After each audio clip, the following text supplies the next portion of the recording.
Hello everyone. In this class, we'll discuss about incomes which do not form part of total income under section 10. ಅಂದರೆ ಈಗ last ಕ್ಲಾಸಲ್ಲಿ ನೀವು residential ಸ್ಟೇಟಸ್ನ ನೋಡಿದ್ದೀರಾ. So ಇದರಲ್ಲಿ ಯಾವ ಇನ್ಕಮ್ಸ್ನ ನಾವು ಟ್ಯಾಕ್ಸೇಬಲ್ ಮಾಡಲ್ಲ ಅನ್ನೋದನ್ನ ನೋಡ್ತೀವಿ. ಅಂಡರ್ ಸೆಕ್ಷನ್ 10 ಅಂದರೆ the incomes which are exempted from tax. ಅಂದರೆ ಇಲ್ಲಿ ನಾನು ಯಾವ್ಯಾವ ಇನ್ಕಮ್ಸ್ ಹೇಳ್ತೀನಿ ಆ ಇನ್ಕಮ್ಸ್ ಮೇಲೆ ಟ್ಯಾಕ್ಸ್ ಬರಲ್ಲ. ಓಕೆ, ಸೊ ಅಂಡರ್ ಸೆಕ್ಷನ್ 10 ಅಂದರೆ ಇಲ್ಲಿ ಇನ್ಕಮ್ ಟ್ಯಾಕ್ಸ್ ಆ್ಯಕ್ಟಲ್ಲಿ it is exempted incomes. So let us see what are the incomes are exempted from tax. First one agricultural income. ಇದ್ರ ಬಗ್ಗೆ ನಿಮಗೆ ಆಲ್ರೆಡಿ ಹಿಂದಿನ ಕ್ಲಾಸಸ್ಸಲ್ಲೇ ತುಂಬಾ ಡಿಸ್ಕಷನ್ ಮಾಡಿದ್ದೀವಿ. ಅಗ್ರಿಕಲ್ಚರ್ ನಿಮಗೆಲ್ಲರಿಗೂ ಗೊತ್ತಿದೆ, agricultural income is exempted from tax ಅನ್ನೋದು. Then next, share of profit from a firm. ಅಂದರೆ ಈಗ ಒಂದು ಪಾರ್ಟ್ನರ್ಶಿಪ್ ಫರ್ಮ್ ಇಟ್ಟಾಗ ಅಲ್ಲಿಂದ ಏನು ಅವರಿಗೆ ಶೇರ್ ಬರುತ್ತೆ, that share is exempted from tax. Because ಫರ್ಮಲ್ಲಿ ಆಲ್ರೆಡಿ ಅವರೇ ಟ್ಯಾಕ್ಸ್ ಪೇ ಮಾಡಿರ್ತಾರೆ. ಅದನ್ನು ಮತ್ತೆ ಶೇರ್ ಮಾಡಿದಾಗ ಮತ್ತೆ ಟ್ಯಾಕ್ಸ್ ಪೇ ಮಾಡೋದು ಇರಲ್ಲ. ಅಂದರೆ ಇದು ಫರ್ಮ್ ಟ್ಯಾಕ್ಸ್ ಪೇ ಮಾಡ್ತಾರೆ, ಅದು ಪಾರ್ಟ್ನರ್ಸ್ ಇಂಡಿವಿಜುವಲಾಗಿ ಅವ್ರ ಕೈಗೆ ಹೋಗಿ ಸೇರಿದಾಗ ಅವರಿಗೆ ಆ ಇನ್ಕಮ್ ಮೇಲೆ ಟ್ಯಾಕ್ಸ್ ಬರಲ್ಲ. That is A partner share in the total income of the firm is totally exempted from the total income in the hands of the partner because firm is separately assessed as such. ಅಂದರೆ ನಾವು income ಟ್ಯಾಕ್ಸಲ್ಲಿ ಫರ್ಮ್ನೇ ಸಪ್ರೇಟಾಗಿ assess ಮಾಡ್ತೀವಿ, ಅದೇ ಪಾರ್ಟ್ನರ್ಸ್ನೇ ಸಪ್ರೇಟಾಗಿ assess ಮಾಡ್ತೀವಿ. So ಒಂದು firm ಅಂದಾಗ ಆ ಫರ್ಮಿಂದ ಏನು ಇನ್ಕಮ್ ಬರುತ್ತೆ ಅದನ್ನ ಪಾರ್ಟ್ನರ್ಸ್ ಡಿವೈಡ್ ಮಾಡ್ಕೋತಾರೆ. ಆ ಫರ್ಮ್ ಇನ್ಕಮ್ನ ಡಿವೈಡ್ ಮಾಡಬೇಕಾದ್ರೆ ಟ್ಯಾಕ್ಸ್ನ ಕಟ್ಟಿ ಉಳಿದಿರೋ ಅಮೌಂಟ್ನ ಡಿವೈಡ್ ಮಾಡ್ಕೋತಾರೆ. ಫಾರ್ ಎಕ್ಸಾಂಪಲ್, ಈಗ ಫರ್ಮಲ್ಲಿ ಇನ್ಕಮ್ 1 lakh ಬಂದಿದ್ದರೆ ಅದರ ಟ್ಯಾಕ್ಸು 30,000 ಅಂತ, ಜಸ್ಟ್ ಎಕ್ಸಾಂಪಲ್ 30,000 ಟ್ಯಾಕ್ಸ್ ಇದ್ದರೆ ಉಳಿದಿದ್ದು 70,000ನ ಪಾರ್ಟ್ನರ್ಸ್ಗೆ ಶೇರ್ ಮಾಡ್ತಾರೆ. ಸೊ ಅಂದರೆ ಮೊದಲೇ ಟ್ಯಾಕ್ಸ್ನ ಪೇ ಮಾಡೋದ್ರಿಂದ ಶೇರ್ ಆದಮೇಲೆ ಅದನ್ನು ಪಾರ್ಟ್ನರ್ಸ್ ಮತ್ತೆ ಟ್ಯಾಕ್ಸ್ ಪೇ ಮಾಡೋದಿರಲ್ಲ. ಸೊ ಅದರಿಂದ it is exempted from tax. Then next, leave travel concession. That is if an assessee goes on travel on leave with his family and travelling cost is reimbursed by the employer, then such reimbursement is fully exempted. That is, ಈಗ ಒಬ್ಬ employee ಲೀವಲ್ಲಿ, okay, ಅಂದರೆ ಕಂಪನಿಯಿಂದ leave ಸಿಕ್ಕಿದಾಗ family ಜೊತೆಗೆ ಎಲ್ಲಾದರೂ travel ಹೋದಾಗ ಆ travelling ಕಾಸ್ಟ್ನ ಏನಾದರೂ ಕಂಪನಿಯಿಂದನೇ ಅಂದರೆ ಎಂಪ್ಲಾಯರೇ ರೀಇಂಬರ್ಸ್, ಇನ್ ದ ಸೆನ್ಸ್ ಫಸ್ಟೇ ಎಂಪ್ಲಾಯಿನೇ ಏನೇನು ಎಕ್ಸ್ಪೆನ್ಸ್ ಆಗುತ್ತೆ ಅದನ್ನ ನೋಡ್ಕೊಂಡಿರ್ತಾನೆ. ಆಮೇಲೆ ಅಮೌಂಟ್ನ ಏನಾದರೂ ಕಂಪನಿಯಿಂದ ಕೊಟ್ಟರೆ ದ್ಯಾಟ್ ಕನ್ಸೆಷನ್ ಅಂದರೆ ಆ amount is exempted from tax. ಅಂದರೆ ಫಾರ್ ಎಕ್ಸಾಂಪಲ್ ನೀವು ಒಂದು ಕಂಪನಿಲಿ ಎಂಪ್ಲಾಯಿಯಾಗಿ ವರ್ಕ್ ಮಾಡ್ತಾ ಇದ್ದರೆ ಈಗ ನಿಮಗೆ ಲೀವ್ ಸಿಗುತ್ತೆ. ಆ ಲೀವಲ್ಲಿ ನೀವೇನಾದ್ರು ಟ್ರಾವೆಲ್ ಹೋದಾಗ ವಿತ್ ಫ್ಯಾಮಿಲಿ, ನೀವು ಟ್ರಾವೆಲಿಂಗ್ ಕಾಸ್ಟೆಲ್ಲ ನೀವೇ ಹಾಕ್ಕೊಂಡು ಟ್ರಾವೆಲ್ ಹೋಗಿರ್ತೀರ, ಅಂದರೆ ಟೂರ್ ಹೋಗಿರ್ತೀರ. ಬಟ್ ಬಂದ ಮೇಲೆ ನಿಮಗೆ ಕಂಪನಿಯಿಂದ ರೀಇಂಬರ್ಸ್ಮೆಂಟ್ ಮಾಡಿದ್ರೆ that amount is exempted from tax. Then next, remuneration to person who is not a citizen of India in certain cases. ಇದು ಕೆಲವೊಂದು ಕೇಸಸ್ ಮಾತ್ರ ಅಪ್ಲಿಕೇಬಲ್ ಆಗುತ್ತೆ. Section 10 subsection 6. This is remuneration actually taxable, but ಇಲ್ಲಿ ಕೆಲವೊಂದು ಕೇಸಸಲ್ಲಿ ಮಾತ್ರ exempt ಆಗುತ್ತೆ. ಯಾವಾಗ? Remuneration to person who is not a citizen of India. ಅವನು ಇಂಡಿಯನ್ ಸಿಟಿಸನ್ ಆಗಿಲ್ಲದೆ ಇದ್ದಾಗ ಕೆಲವೊಂದು ಸಿಚುವೇಷನ್ಸಲ್ಲಿ ರೆಮ್ಯುನರೇಷನ್ ಎಕ್ಸೆಂಪ್ಟ್ ಆಗುತ್ತೆ. ಯಾವಾಗ? Will see. Remuneration received by an individual as an official of an embassy. So ಎಂಬಸಿಯಲ್ಲಿ ಅವನೇನಾದರೂ ಅಫಿಷಿಯಲ್ ಆಗಿ ವರ್ಕ್ ಮಾಡ್ತಾಯಿದ್ರೆ ಆಗ ಅವನ ರೆಮ್ಯುನರೇಷನ್ ಎಕ್ಸೆಂಪ್ಟ್ ಆಗುತ್ತೆ. ಅಥವಾ ಹೈ ಕಮಿಷನ್ನಲ್ಲಿ ವರ್ಕ್ ಮಾಡಿದ್ರೆ ಅಥವಾ ಲೆಗಾಷನಲ್ಲಿ ವರ್ಕ್ ಮಾಡಿದ್ರೆ ಕಮಿಷನ್, ಎನಿ ಕಮಿಷನ್ ಅಥವಾ consulate or the trade representation of a foreign state or as a staff of any these officials provided corresponding Indian officials in that foreign country enjoy similar exemptions in their country. ಅಂದರೆ usually foreign ಸ್ಟೇಟ್ನ represent ಮಾಡೋಂಥ ಇನ್ಸ್ಟಿಟ್ಯೂಷನ್ಸಲ್ಲಿ, embassy, ಈ ಥರ ಕಮಿಷನ್ಸಲ್ಲಿ ಅಥವಾ ಯಾವುದಾದ್ರು trade ರೆಪ್ರೆಸೆಂಟೇಷನಲ್ಲಿ ಇದ್ದರೆ ಆಗ ಅವರ ರೆಮ್ಯುನರೇಷನು exempt ಆಗುತ್ತೆ. Provided corresponding Indian officials in that foreign country enjoy similar exemption. ಅಂದರೆ ಅದೇ ಥರ ಎಕ್ಸೆಂಪ್ಷನು ಫಾರಿನ್ ಕಂಟ್ರಿಲೂ ಸಿಕ್ಕಿದರೆ ಮಾತ್ರ ಇಲ್ಲೂ ಆ ಎಕ್ಸೆಂಪ್ಷನ್ ಸಿಗುತ್ತೆ. ಓಕೆ, ಸೊ ಅಂದರೆ ರೆಮ್ಯುನರೇಷನ್ ಇಂಥ ಪರ್ಸನ್ಸ್ಗೆ ಕೊಟ್ಟರೆ ಅದು ಎಕ್ಸೆಂಪ್ಟೆಡ್ ಆಗುತ್ತೆ. Then tax paid by government on royalty or fees for technical services under section 10 subsection 6A. ಅಂದರೆ ಗೌರ್ನಮೆಂಟ್ ಕೂಡ ಟ್ಯಾಕ್ಸ್ ಪೇ ಮಾಡಬೇಕು.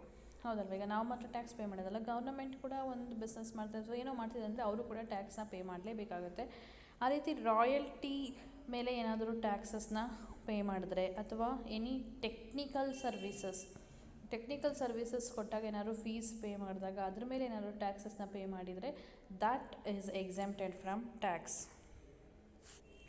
Then tax paid by government on income of a non-resident or a foreign company. So in case if any tax paid by government on income of a non-residents not in income ಮೇಲೆ government ಏನಾದ್ರು tax pay ಮಾಡಿದರೆ that income is also exempted from tax. Then tax paid on income from leasing of aircraft. So ಈಗ aircraft ಅಂದರೆ ನಿಮಗೆ ಗೊತ್ತಿದೆ. So ಈ ಏರ್ಕ್ರಾಫ್ಟ್ನ ಏನಾದರೂ ಲೀಸಿಗೆ ತೊಗೊಂಡಾಗ ಅದರ ಮೇಲೆ ಅಂದರೆ ಗೌರ್ಮೆಂಟ್ ಸೊ ಅಲ್ಲಿ ಇನ್ಕಮ್ ಏನು ಬರುತ್ತೆ ಅದ್ರ ಮೇಲೆ ಏನು ಟ್ಯಾಕ್ಸ್ ಪೇ ಮಾಡ್ತಾರೆ that is also exempted under section 10 subsection 6bb. Tax paid by an Indian company on income arising from leasing of aircraft etcetera to the government of a foreign state or foreign enterprise. So ಇಲ್ಲಿ ಯಾರಿಗೆ ಅವರು ಟ್ಯಾಕ್ಸ್ನ pay ಮಾಡ್ತಾರೆ? to the government of a foreign state or foreign enterprise under an approved agreement entered into with such Indian company engaged in the business of operation of aircraft, provided such agreement was entered into between 1/4/1997 and 31/3/1999 or after 31st March 2007. ಅಂದರೆ ಈಗ ಒಂದು agreement foreign company ಜೊತೆ ಒಂದು agreement ಮಾಡಿಕೊಂಡು Indian company ಏರ್ಕ್ರಾಫ್ಟ್ನ ಲೀಸಿಗೆ ತೊಗೊಂಡಿದ್ರೆ ಅದ್ರ ಮೇಲೆ ಏನು ಟ್ಯಾಕ್ಸ್ನ ಪೇ ಮಾಡ್ತಾರೆ that is exempted from tax. ಆ ಅಗ್ರಿಮೆಂಟ್ ಯಾವ ಡೇಟಲ್ಲಿ ಆಗಿರಬೇಕಂದ್ರೆ between 1/4/1997 and 31st March 1999 or after 31st March 2007 ಆಗಿರಬೇಕು. Then next, fees for technical services in project connected with the security of India under section 10 subsection 6c. ಅಂದರೆ if any fees for ಅಂದರೆ ಈಗ ನಿಮಗೆ ಗೊತ್ತಿದೆ security is very important for every nation. So ಆ security ಪರ್ಪಸ್ಗೋಸ್ಕರ ಯಾವುದಾದ್ರೂ ಪ್ರಾಜೆಕ್ಟ್ಗೆ technical ಸರ್ವಿಸಸ್ಗೋಸ್ಕರ ಫೀಸ್ ಏನಾದ್ರು ಪೇ ಮಾಡಿದರೆ ಅಥವಾ ಫೀಸ್ ನಾವು ತೊಗೊಂಡಿದ್ರೆ that is exempted from tax. That is any income arising to notified foreign company by way of royalty or fees of for technical services received in pursuance of an agreement entered into with the central government for providing services in or outside India in projects connected with security of India. ಈಗ Indian government ಜೊತೆ ಯಾವುದಾದ್ರು foreign company ಒಂದು agreement ಮಾಡಿಕೊಂಡು India ಸೆಕ್ಯೂರಿಟಿಗೋಸ್ಕರ technical services ಕೊಡೋದಕ್ಕೆ ಏನಾದರೂ ಫೀಸ್ನ charge ಮಾಡಿದರೆ ಆ fees ಅವ್ರೇನು ಚಾರ್ಜ್ ಮಾಡಿದ್ರು ಅದು ಫಾರಿನ್ ಕಂಪನಿಗೆ ಅದು ಇನ್ಕಮ್, ಆ ಇನ್ಕಮ್ ಎಕ್ಸೆಂಪ್ಟೆಡ್ ಫ್ರಮ್ ಟ್ಯಾಕ್ಸ್ ಆಗುತ್ತೆ. Then income from services provided to National Technical Research Organisation. So any incomes received from services provided to National Technical Research Organisation. ಈ ರಿಸರ್ಚ್ ಆರ್ಗನೈಸೇಷನ್ಗೆ ಏನಾದರೂ ನೀವು ಸರ್ವಿಸಸ್ನ ಕೊಟ್ಟು ಅದರಿಂದ ಇನ್ಕಮ್ ಬಂದರೆ that is also exempted from tax. That is any income arising to a non resident or to a foreign company by way of royalty from or fees for technical services rendered in or outside India to the National Technical Research Organization. So ಇದು ಕೂಡ foreign ಕಂಪನಿಗೆ ಸಿಗೋಂಥ ಒಂದು exemption. Foreign company ಇಂಡಿಯಾದಲ್ಲಿ National Technical Research ಆರ್ಗನೈಸೇಷನ್ಗೋಸ್ಕರ ಏನಾದರೂ ಸರ್ವಿಸ್ನ ಕೊಟ್ಟು ಅದರಿಂದ ಇನ್ಕಮ್ ಬಂದಿದೆ that is exempted. Then next, allowance or perquisite paid outside India. So ಇಲ್ಲಿ ಅಲೋಯನ್ಸ್ ಆ್ಯಂಡ್ ಪರ್ಕ್ವಿಸಿಟ್ಸ್ ಅಂತ ಹೇಳಿದ್ರೆ ನೆಕ್ಸ್ಟು ನಿಮಗೆ ಸ್ಯಾಲ್ರಿ ಚಾಪ್ಟರ್ ಮಾಡಬೇಕಾದ್ರೆ ನಾನು ಅಲ್ಲಿ ಎಕ್ಸ್ಪ್ಲೇನ್ ಮಾಡ್ತೀವಿ. ಸೊ ಅಂದರೆ ಸ್ಯಾಲರಿ ಜೊತೆಗೆ ಯೂಶ್ವಲಿ ಒಂದು ಎಂಪ್ಲಾಯಿಗೆ ಅಲೋಯನ್ಸಸ್ ಆ್ಯಂಡ್ ಪರ್ಕ್ವಿಸಿಟ್ಸ್ ಅಂತ ಕೊಡ್ತಾರೆ. Allowances cash benefits, perquisites benefits in kind ಅಂತ ಹೇಳ್ತೀವಿ. ಈ ಅಲೋಯನ್ಸಸ್ ಆ್ಯಂಡ್ ಪರ್ಕ್ವಿಸಿಟ್ಸ್ ಇಂಡಿಯಾದಲ್ಲಿ ಬಂದರೆ ಟ್ಯಾಕ್ಸೇಬಲ್ ಆಗುತ್ತೆ, ಬಟ್ ಔಟ್ಸೈಡ್ ಇಂಡಿಯಾ ಆದರೆ ಅದು ಎಕ್ಸೆಂಪ್ಟೆಡ್ ಆಗುತ್ತೆ. Next, remuneration received for cooperative technical assistance programs with an agreement entered into by the central government in certain cases. Section 10 subsection 8. So that is any remuneration received for cooperative technical assistance. ಅಂದರೆ cooperative technical assistance-ಗೋಸ್ಕರ ಏನಾದ್ರು ನೀವು remuneration receive ಮಾಡಿದ್ರೆ with an agreement, central government ಜೊತೆ agreement ಮಾಡಿ cooperative technical assistance ಪ್ರೋಗ್ರಾಮ್ಸಲ್ಲಿ involve ಆಗಿ ನೀವು ರೆಮ್ಯುನರೇಷನ್ ರಿಸೀವ್ ಮಾಡಿದ್ರೆ that is also exempted. Then remuneration received by non-resident consultant or employee or family member of such consultant. Any remuneration received by a non resident. Okay, non resident ನಿಮಗೆ ಗೊತ್ತಿದೆ. Non resident ಏನಾದರೂ ರೆಮ್ಯುನರೇಷನ್ನ receive ಮಾಡಿ as a consultant or employee or family member of such consultant, ಅಂದರೆ non resident consultant ಏನಾದರೂ ರೆಮ್ಯುನರೇಷನ್ನ receive ಮಾಡಿದರೆ that is exempted from tax. Then death cum retirement gratuity. So gratuity ಅನ್ನೋದು ಯೂಶಲಿ ಒಬ್ಬ person retire ಆದಮೇಲೆ ಅಥವಾ ಅವ್ನ ಡೆತ್ ಆದಮೇಲೆ ಸಿಗೋದು. ಸೊ ಇದು ಕೂಡ ಎಕ್ಸೆಂಪ್ಟೆಡ್ ಫ್ರಮ್ ಟ್ಯಾಕ್ಸ್ ಆಗುತ್ತೆ. ಯಾವಾಗ ಅಂದರೆ ಅದು ಡೆತ್ ಕಮ್ ರಿಟೈರ್ಮೆಂಟ್ ಗ್ರ್ಯಾಚ್ಯುಟಿ ಆದಾಗ ಮಾತ್ರ. ಬೇರೆ ರಿಟೈರ್ಮೆಂಟ್ ಗ್ರ್ಯಾಚ್ಯುಟಿ ಆದರೆ ಟ್ಯಾಕ್ಸೇಬಲ್ ಆಗುತ್ತೆ. That is gratuity is a retirement benefit given by the employer to the employee in consideration of past service. So ಅಂದರೆ ನಿಮಗೆ ಪೆನ್ಷನ್ ಅಂದರೆ ಏನಂತ ಗೊತ್ತಿದೆಯಲ್ವ, ಅದೇ ಥರ ಗ್ರ್ಯಾಚ್ಯುಟಿ ಅಂತ ಕೂಡ ಕೊಡ್ತಾರೆ ರಿಟೈರ್ಮೆಂಟ್ ಆದಮೇಲೆ. ಇನ್ ಕೇಸ್ ಅವ್ನ ಸರ್ವೀಸಲ್ಲೇ ಅವನೇನಾದರೂ ಡೆತ್ ಆಗಿದರೆ ಆಗ ಡೆತ್ ಕಮ್ ರಿಟೈರ್ಮೆಂಟ್ ಗ್ರ್ಯಾಚ್ಯುಟಿ ಅಂತ ಹೇಳ್ತೀವಿ. ಅದನ್ನು ಅವ್ರ ಫ್ಯಾಮಿಲಿ ರಿಸೀವ್ ಮಾಡಿದ್ರೆ that is exempted from tax. Then compensation for any disaster. So ಈಗ ಕೆಲವೊಂದು ಡಿಸಾಸ್ಟರ್ಸ್ ಆದಾಗ ಲೈಕ್ ಅರ್ಥ್ಕ್ವೇಕ್, ಸುನಾಮಿ, ಸೊ ಈ ಥರ ಏನಾದರೂ ಡಿಸಾಸ್ಟರ್ಸ್ ಆದಾಗ ಗೌರ್ಮೆಂಟ್ ಕಾಂಪನ್ಸೇಷನ್ ಕೊಡ್ತಾರೆ. ಇದು ನಿಮ್ಮೆಲ್ಲರಿಗೂ ಗೊತ್ತಿದೆ. ಸೊ ಆ ರೀತಿ ಕಾಂಪನ್ಸೇಷನ್ ಏನು ರಿಸೀವ್ ಮಾಡ್ತಾರೆ that is also exempted from tax. Then sum received under a life insurance policy. So ನೀವೆಲ್ಲ ಎಲ್ರಿಗೂ ಗೊತ್ತಿದೆ, ಯೂಶ್ವಲಿ ಲೈಫ್ ಇನ್ಶೂರೆನ್ಸ್ ಪಾಲಿಸಿಗಳಲ್ಲಿ ಇನ್ವೆಸ್ಟ್ ಮಾಡ್ತಾರೆ. ದಟ್ ಈಸ್ ಪ್ರೀಮಿಯಮ್ನ ಕಟ್ಕೊಂಡು ಹೋಗ್ತಾರೆ. ಕೊನೆಯಲ್ಲಿ ಒಂದು ಲಮ್ಸಮ್ ಅಮೌಂಟ್ ಇಷ್ಟು ವರ್ಷ ಆದಮೇಲೆ ಅಥವಾ ಡೆತ್ ಆದಮೇಲೆ ಸಿಗೋವಂಥದ್ದು ನಿಮಗೆ ಗೊತ್ತಿದೆ.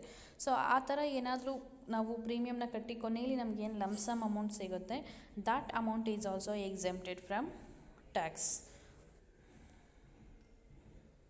ಇನ್ಕ್ಲೂಡಿಂಗ್ ಬೋನಸ್ ಎಕ್ಸೆಂಪ್ಟ್ ಆಗುತ್ತೆ. ಅಂದರೆ ಫಾರ್ ಎಕ್ಸಾಂಪಲ್ 5,000 ಎವ್ರಿ ಇಯರ್ ಕಟ್ಕೊಂಡೋಗಿ ನೀವು ಆಫ್ಟರ್ 20 ಇಯರ್ಸ್ ನಿಮಗೇನು ಒಂದು ಲಮ್ಸಮ್ ಅಮೌಂಟ್ ಈಗ ಒಂದು 20 lakhs ಬಂತು ಅನ್ಕೊಳ್ಳಿ, that 20 lakh is exempted from tax.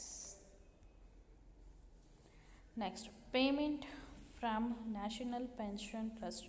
So that is any payments received from National Pension Trust is also exempted from tax under section 10 subsection 12a and under section 10 subsection 12b. That is, this is National Pension Trust ಇಂದ, that is pension ಅಂತ ನಿಮಗೆ ಗೊತ್ತಿದೆ, ಅಲ್ಲಿಂದ ಏನಾದರೂ ಪೇಮೆಂಟ್ನ receive ಮಾಡಿದ್ರೆ that is also exempted from tax. Then payment from approved superannuation fund under section 10 subsection 31. That is any payment which is received from an approved superannuation fund.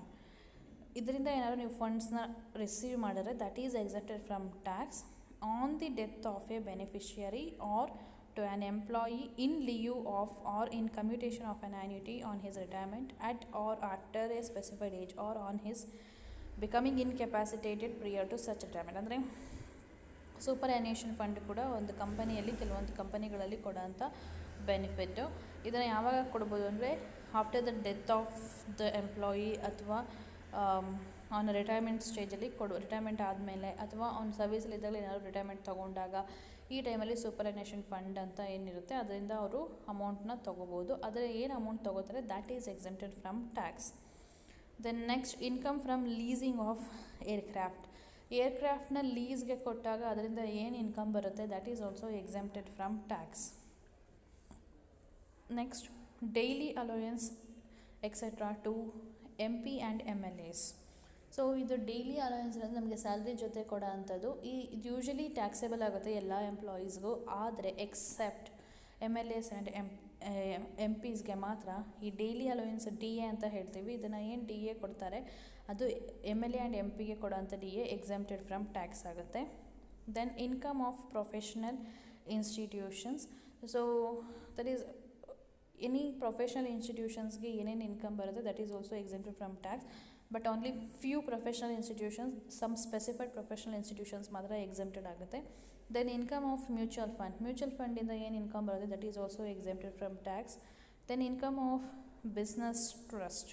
ಟ್ರಸ್ಟ್ಗಳಿಂದ ಏನಾದರೂ income ಬಂದರೆ that is also exempted from tax. Next, income of specified boards.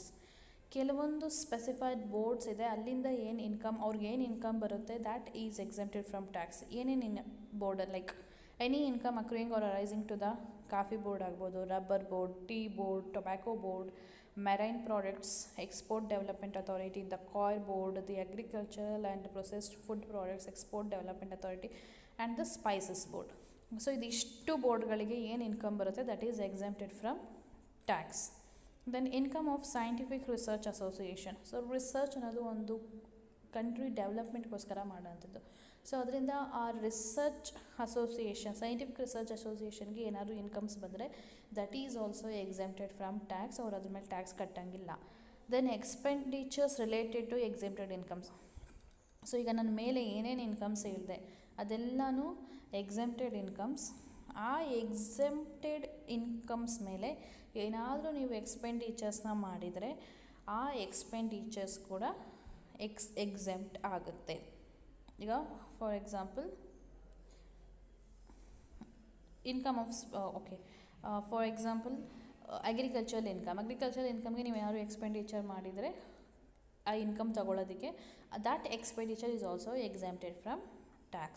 So these are the incomes which are exempted from tax under section 10. ಅಂದರೆ ನಿಮಗೆ ಇಷ್ಟು incomes ಏನಾದರೂ ನಿಮಗೆ ಬಂದರೆ ಆ incomes ಮೇಲೆ ಟ್ಯಾಕ್ಸ್ನ ಕಟ್ಟೋ ಹಾಗಿಲ್ಲ. Agricultural income, then share of profit from a firm, then leave travel concession, then remuneration to person who is not a citizen of India in certain cases, then tax paid by government on royalty or fees for technical services, tax paid by government on income of a non-resident or a foreign company, then tax paid on income from leasing of aircraft, then fees for technical services in project connected with security of India, then income from services provided to National Technical Research Organization, allowance or perquisite paid outside India, then remuneration received for cooperative technical assistance programs with an agreement entered into by the central government in certain cases,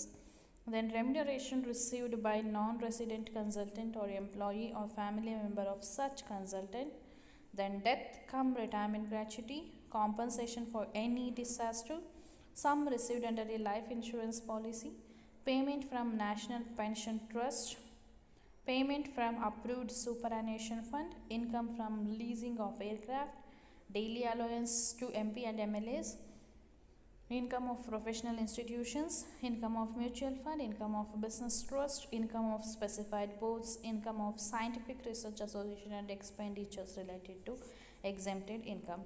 So idishtu incomes exempted from tax under section 10. Thank you.